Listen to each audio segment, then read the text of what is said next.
ገድለ አዳም።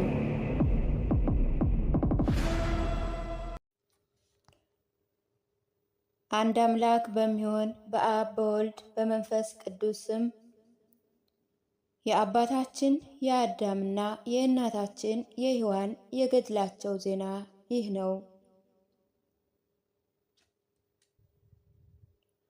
አዳምና ሔዋን ገነትን ይፈልጉ ዘንድ ሄዱ። ሐሩር ፀሐይ በእነርሱ ላይ ጸናችባቸው። አዳምና ሔዋን ከሐረሩ ፀሐይ የተነሳ ደከሙ፣ በእግዚአብሔር ፊትም አለቀሱ። ያለቀሱበት የነበረው ቦታ የገነት ምዕራባዊ በርና ከፍ ያለ ነበር። አዳም ሰውነቱን ከላይ ወደ ታች ጣለ። ሰውነቱ ተገፈፈ፣ ተላጠም፣ ብዙ ደምም ከሰውነቱ ፈሰሰ፣ ለሞትም ደረሰ። ሔዋን ግን ስለ እርሱ እያለቀሰች በተራራው ቁማ ቀረች፣ እርሱ የተላጠ ሆኗልና። ሔዋንም ከዚህ በኋላ ሕይወት አልወድም፣ ይህ ሁሉ የሚደረግብን በእኔ ምክንያት ነውና አለችው። ወደ ኋላም ወደቀች፣ አካሏ ከድንጋዩ የተነሳ ፈጽሞ ተላጠ፣ እንደ ሞተ ሰው ወድቃ ቀረች። ፍጥረቱን የሚመለከት ቸር አምላክ እግዚአብሔርም አዳምና ሔዋንን ተመለከተ፣ ቃሉም ወደ እነርሱ ልኮ አነሳቸው። አዳምን አዳም ሆይ ይህ የምታደርገው ቅኖና ለቅኖናነት አይጠቅምም፣ 5500 ዓመትንም አይከፍልህም ወይም አይቀንስልህም አለው። አዳምም እግዚአብሔርን አለው፣ እኔ ከሐረሩ መጥቻለሁ፣ ከመንገድም የተነሳ ደክሜያለሁ። በማላውቀው በዚህ ዓለምም እረፍት ታወጣኝ ዘንድ ተጨነቅኩ።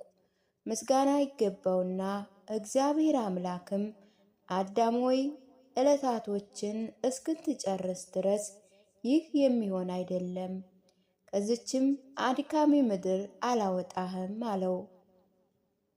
አዳምም እግዚአብሔር እንዲህ አለው፣ በገነት በነበረበት ወቅት ድካምን፣ ሐሩርን፣ ፀሐይን፣ መሄድ፣ መፍራት፣ መንቀጥቀጥን አላወቀም ነበር።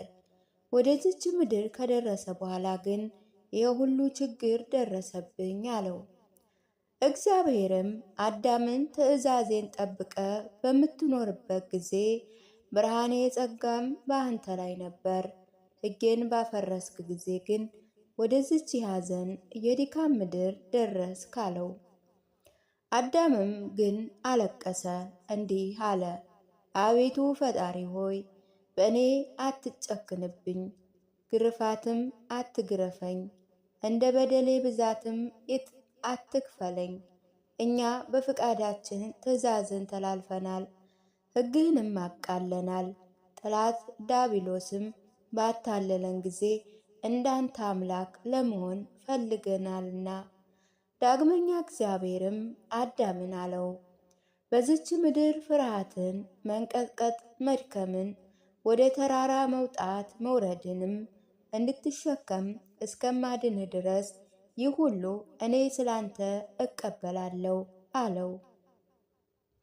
አዳምም በመጀመሪያ ያሳረገው ቁርባንም ይህ ነው።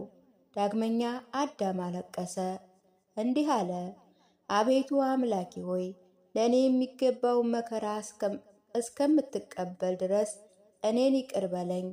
እግዚአብሔርም ከአዳምና ከሔዋን ጋር መነጋገሩን አቆመ። አዳምና ሔዋንም በእግራቸው ቆሙ። አዳም ሔዋንን ሔዋን ሆይ ታጠቂ አላት፣ እሷም ታጠቀች። ዳግመኛ አዳምና ሔዋን ድንጋዩን አንስተው እንደ ታቦት አምሳል አስቀመጡት። ከገነት ውጭም ከእጽዋት ቅጠልን ወሰዱ፣ ደማቸውንም በድንጋይ ላይ አሾባቸው፣ የነጠብጣቡንም ከመሬት ላይ ወሰዱ። በመሠዊያው ላይም እንደ ቁርባን ለእግዚአብሔር አቀረቡት። አዳምና ሔዋን አቤቱ ጌታችን ሆይ ኃጢአታችንንና በደላችንን ይቅር በለን እያሉ ከመቅደሱ ታች በእግዚአብሔር ፊት ቆሙ። በምሕረት ዓይን ተመለከተን፣ እኛ በገነት ሳለን ምስጋናችን በእጃችን ታርግ ነበር፣ ዝማሪያችንም ያለመታጎል ያደርግ ነበር። ወደ ኃላፊቷ ምድር በመጣን ጊዜ ግን ንጽሕና የሆነች ምስጋና፣ ቅን የሆነች ጸሎት፣ አስተዋይ ልብ፣ መልካም አስተሳሰብ፣ እውነተኛ ምክር፣ መልካም ፍርድ፣ የቀና አስተሳሰብ አልቀረችልንም። ሕጉን ከመተላለፋችን በፊት የነበረው ሥጋችን ወይም አካላችን ተለወጠ። በእኛ በድንጋይ ላይ የተሰዋ ደማችንንም ዛሬ ተመልከት። በገነት እያለች እናደርግ እንደነበረው ምስጋናም ይህን ተበቀለን። አዳም ልመናውን ወደ እግዚአብሔር ያበዛ ጀመር። ሰውን ወዳጅ ቸር እግዚአብሔርም ወደ አዳምና ወደ ሔዋን መሥዋዕት አድርጎ ወደ አቀረቡለት ወደ ደማቸው ተመለከተ። ከመሥዋዕቱ የተነሳ አደነቀ፣ በቁርባናቸውም ተደሰተ። እግዚአብሔር ብርሃናት እሳትን ከእርሱ ላከ፣ ቁርባኑንም አቃጠለች። እግዚአብሔርም ቁርባናቸውን ተቀብሎ ይቅር አላቸው። የእግዚአብሔር ቃልም ወደ አዳም መጣ። አዳም ሆይ አንተ ደምህን እንዳፈሰስ ከዘር ሰው በሆነው ጊዜ እኔ እንዳንተ ደሜን አፈሳለሁ። አዳም ሆይ እንደ ሞተህ እኔም እሞታለሁ፣ መሥዋዕትንም እንደሰራህ እኔም በመሬት መሥዋዕትን እሰራለሁ። ደምን በእርሱ እንዳቀረብክ እንዲሁ በምድር መሠዊያ ላይ ደሜን አቀርባለሁ። በዛ ደም ይቅርታን እንደለመንክ እንደፈለክም ኃጢአትን በዚህ እደመስሳለሁ። ዛሬ እንሆ ቁርባንን ተቀበልኩ። አዳም ሆይ የገባሁልን የቃል ኪዳኔን ቀን አልደረሰም እንጂ ሲፈጸም ግን ወደ ገነት አስገባሃለሁ። ዛሬ ልብህን አጽና።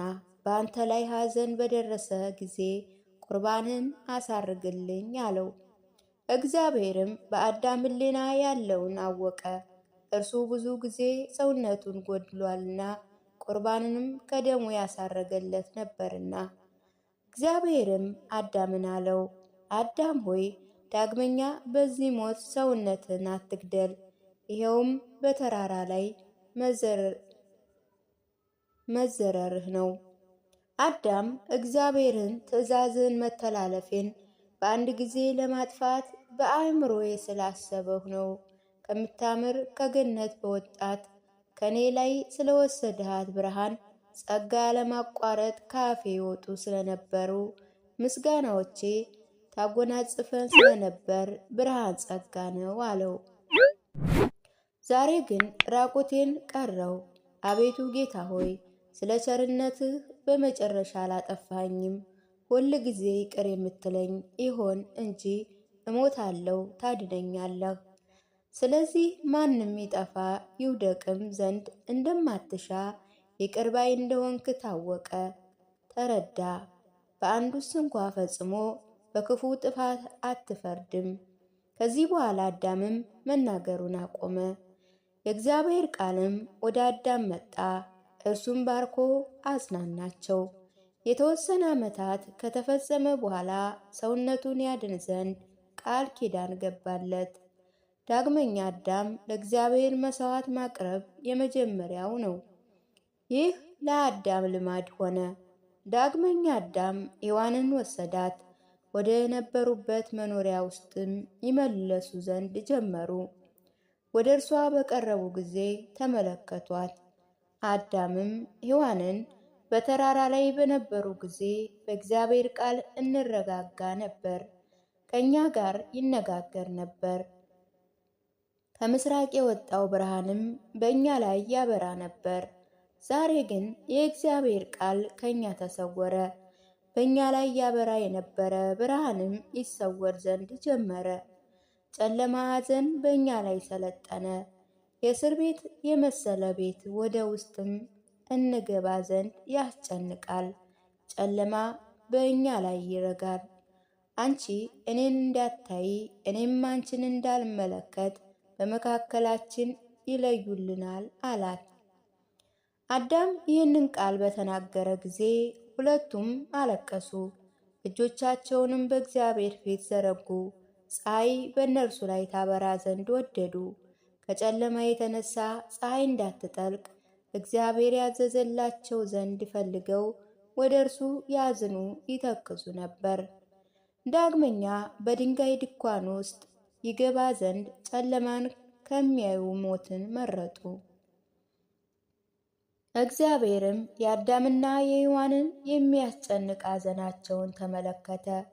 ይህን ሁሉ በሚቃጠል ልብ የሚያደርጉ መጀመሪያ በውስጥ ስለነበሩት በኃላፊዋ ምድር በእርሷ ላይ ስለደረሰው ድካም ወይም ችግር ነው።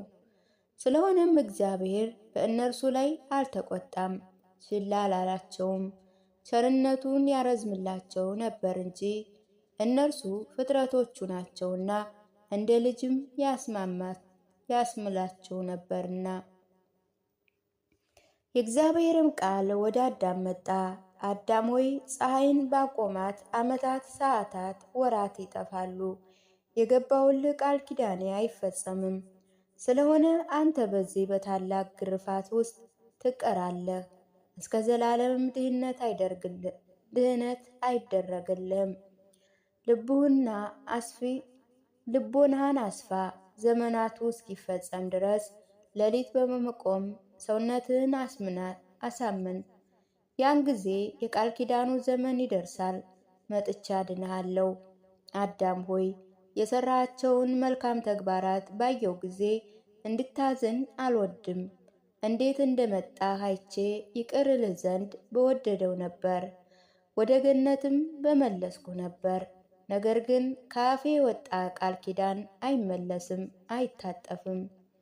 ጊዜው ሲደርስ አንተም ዘርህም እምራለሁ እንጂ በውስጧ ሐዘን መታመም ወደሌለባት ወደ ደስታዋ ምድር አስገባሃለሁ።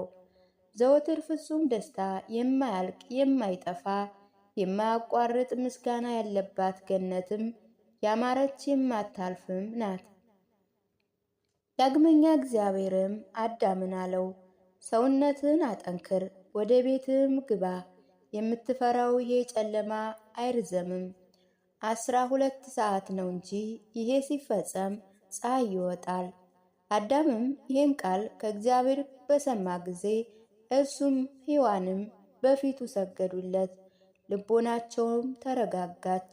እንደለመዱትም ወደ በዓታቸው ገቡ።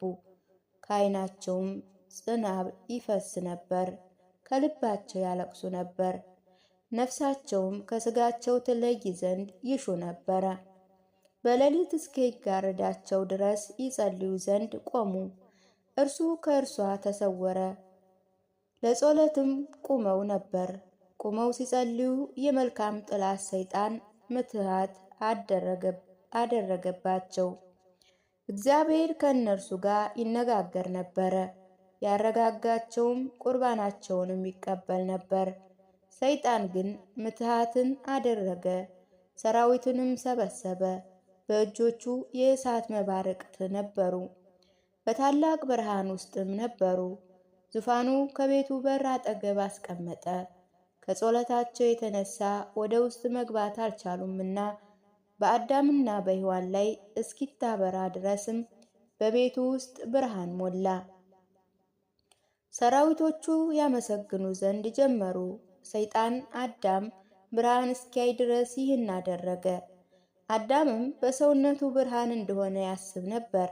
ይጠብቁትም በጨለማም ያበሩ ዘንድ እግዚአብሔር የላካቸው ሰማያን ሰራዊት መላእክት መስለውት ነበር። አዳምም ከቤቱ በወጣ ጊዜ ሰይጣን በእርሱ ላይ የሰለጠነ ይሆን ዘንድ ሲሰግድለት ያይ ነበር። በእግዚአብሔር ፊት በእርሱ ላይ ፈጽሞ ያመካኝ ነበር። አዳምና ሔዋንም በተመለከቱ ጊዜ እውነት መሰላቸው፣ ልቦናቸውም አጸኑ፣ ይፈሩ ነበርና። አዳምም ሔዋን ይሄ ታላቅ ብርሃን፣ ይሄ ብዙ ምስጋና በውጭ የሚቆሙ ይሄ ሰራዊት ተመልከች አላት። ወደኛ አይገቡም፣ መልእክታቸውን ለምን አይናገሩም? ይሄ ብርሃን ምንድን ነው? ይሄስ ምስጋና ምንድን ነው? ስለማን ወደዚህ ተላኩ? ወደዚህ ለምን አይገቡም? እነዚህ ከእግዚአብሔር ቢሆኑ ኑሮ ወደ እኛ ቤት በገቡ ነበር፣ የተላኩበትን መልእክታቸውንም በነገሩን ነበር አላት። አዳምም ቁሞ በተቃጠለ ልቦና ወደ እግዚአብሔር ጸለየ፣ እንዲህ አለ። አቤቱ አምላኬ ሆይ በዚያ ዓለም ውስጥ መላእክት በመፍጠርህ ከአንተ ጋር የሚተካከል ሌላ አምላክ አለን? በብርሃን ሞላቸው፣ ይጠብቁንም ዘንድ ወደ እኛ ላካቸው። እርሱ ይመጣል። እነርሱ በቤታቸው በር አጠገብ እንደ ሰራዊት ቆመው እንመለከታለን። እነርሱ በታላቅ ብርሃን ውስጥ ሆነው ብዙ ምስጋናዎችን ያመሰግናሉ። እነርሱ ካንተ ሌላ አማልክት ከሆኑ አስረዳኝ፣ ንገረኝ፣ ለምን ተግባር እንደላካቸው አሳውቀኝ አለው። አዳም ይህን ሲናገር በቤት ውስጥም ከእግዚአብሔር ዘንድ መልአክ ታየው። አዳም ሆይ ከዚህ ሰይጣን የተነሳ እርሱንና ሰራዊቱን አትፍራ። በመጀመሪያ እንዳሳታችሁ አሁንም ሊያሳታችሁ ይሻል። እርሱ በመጀመሪያ በእባብ ተሰወረ፣ እንዲሁም እስክትሰግዱለት ድረስ መላእክት ብርሃን መስሎ መጣ። በእግዚአብሔር ፊት በእናንተ ላይ የሰለጠነ ይሆን ዘንድ መልአክም ወደ አዳም መጣ። ከበሩ ሰይጣን ይዞ በአዳምና በሔዋን ያደረገውን ምትሃት አስወገደ። አዳምና ሔዋን ይህን ተመልክተው ፈሩ። መልአኩ ግን አዳም ሆይ ይህ ምሳሌ እግዚአብሔር በጣለው ጊዜ ክፉ ሆኗል፣ ወደ እናንተ ይመጣ ዘንድ አይችልም። እርሱ በብርሃን መላእክት አምሳል ተመሰለ እንጂ። መልአኩም ሰይጣንን አባረረው፣ አዳምና ሔዋን ማረካቸው። እንዲህ አላቸው፣ አትፍሩ፣ የፈጠራችሁ እግዚአብሔር ይሸላችኋል። ከዚህ በኋላ መልአኩ ከእነርሱ ተለየ። አዳምና ሔዋንም በቤት ቀሩ።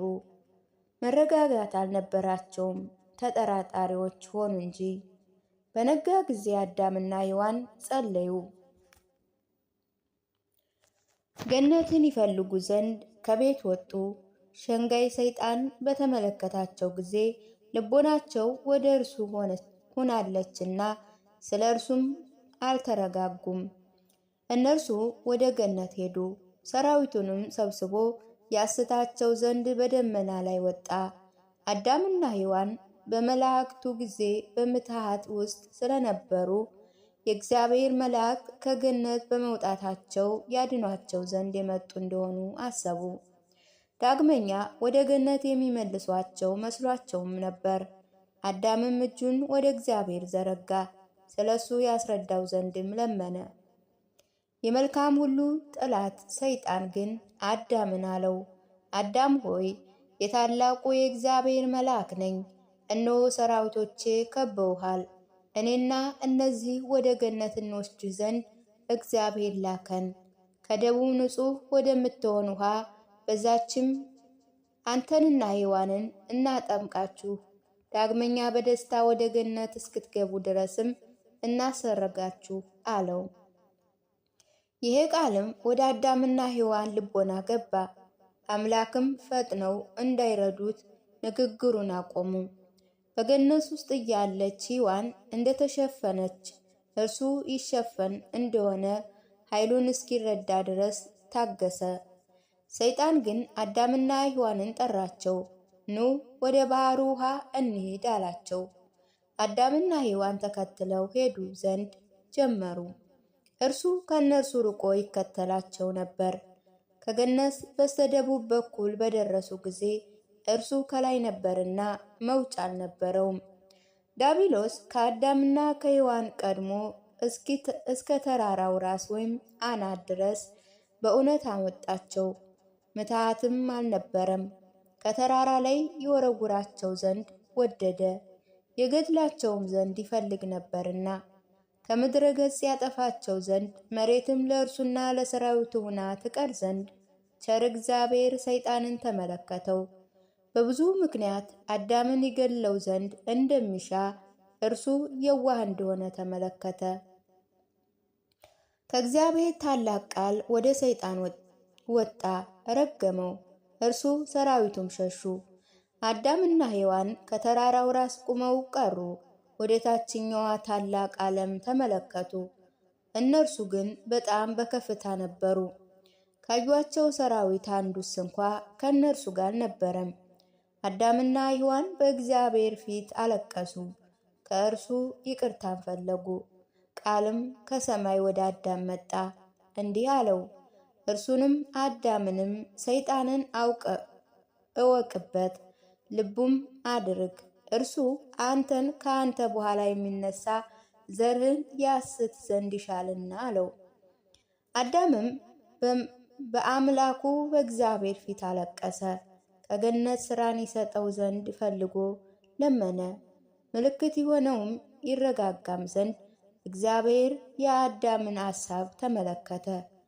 እስከ ህንዲኪ ባህር ድረስ የሚያደርስ ከወርቅ በትሮች ይይዙ ዘንድ ለአዳምና ለሔዋን ያመጣቸው ዘንድ ቅዱስ ሚካኤልን ላከው።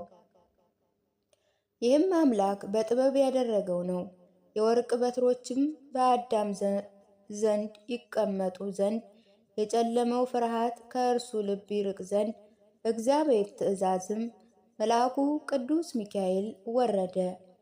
እግዚአብሔር እንዳዘዘው የወርቅ በትሮችን ያዘ፣ በእግዚአብሔር ፊትም አደረሳቸው። ከዚህ በኋላ እግዚአብሔር መልአኩ ቅዱስ ገብርኤልን ወደ ገነት ይወርድ ዘንድ አዘዘው። የሚጠብቀውን ኪሩቤል ወደ ገነት ገባ ዘንድ አምላክ አዞኛል፣ ከእርሱ ሽታ መልካም የሆነ ዕጣን እወስድ ዘንድም ለአዳም ሰጠውም ዘንድ አለው። መልአኩ ቅዱስ ገብርኤል በእግዚአብሔር ትእዛዝ ወደ ገነት ወረደ። ኪሩብን እግዚአብሔር እንዳለው ነገረው። ኪሩብም እሺ አለ። እርሱ ገብቶ ዕጣኑን ወሰደ። እግዚአብሔር መልአኩ ቅዱስ ሩፋኤልን ወደ ገነት ይወርድ ዘንድ አዘዘው። መልአኩ ቅዱስ ሩፋኤልም ወረደ። እግዚአብሔር እንዳዘዘውም ለአዳም ከርቤ ይሰጠው ዘንድ ለኪሩብ ነገረው። ኪሩብም እሺ አለ። ከርቤንም ወሰደ። የወርቅ በትሮች ግን በውስጡ አነቃ። የከበሩ ማዕድናን በሚገኙበት በህንዲኪ ባህር ነበሩ። ዕጣኑ ግን ከገነት ጫፍ በምስራቅ በኩል ነበር። ከርቤው አዳም በገባበት ጫፍ ከገነት በምዕራብ በኩል ነበር። መላእክት እነዚህን ሦስቱን በእግዚአብሔር ፊት አደረሱ። በገነት ውስጥ ያለች ዕፀ ሕይወትንም እግዚአብሔር መላእክትን በዓይነ ማያ አጥምቋቸው፣ ውሃም ይዛችሁ እርጯቸው፣ በውስጣቸው ካለው ብዙ ሐዘንም ትንሽ ይረጋጉ ዘንድ ለአዳምና ለሔዋን ስጧቸው አላቸው። መላእክትም ከእግዚአብሔር እንደታዘዙት አደረጉ። ሰይጣን አውጥቷቸው በነበረበት ሊገድላቸው በፈለገበት በተራራው ራስ ላይም ለአዳምና ለሔዋን ሰጧቸው። አዳምም የወርቅ በትሮችን፣ ዕጣኑን፣ ከርቤውን ባየ ጊዜ ተደሰተ፣ አለቀሰ።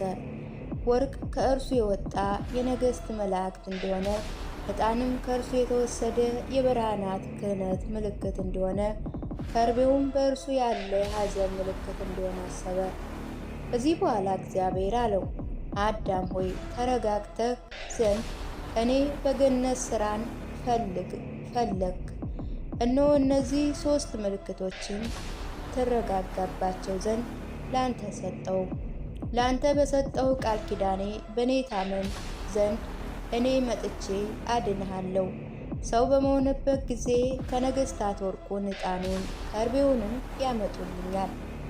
ወርቁ የንጉሥነቴ ምልክት ነው። ዕጣኑ የመለኮትነት ምልክት ነው። ከርቤውም የመታመሜ የመሞቴ ምልክት ነው። አዳም ሆይ እኒህን በአንተ ዘንድ በበዓትህም አስቀምጣቸው። ወርቁ በሌሊት ያበራል ዘንድ፣ ዕጣኑም መዓዛውን ታሸተው ዘንድ፣ ከርቤው ከሐዘን ያረጋጋ ዘንድ አለው።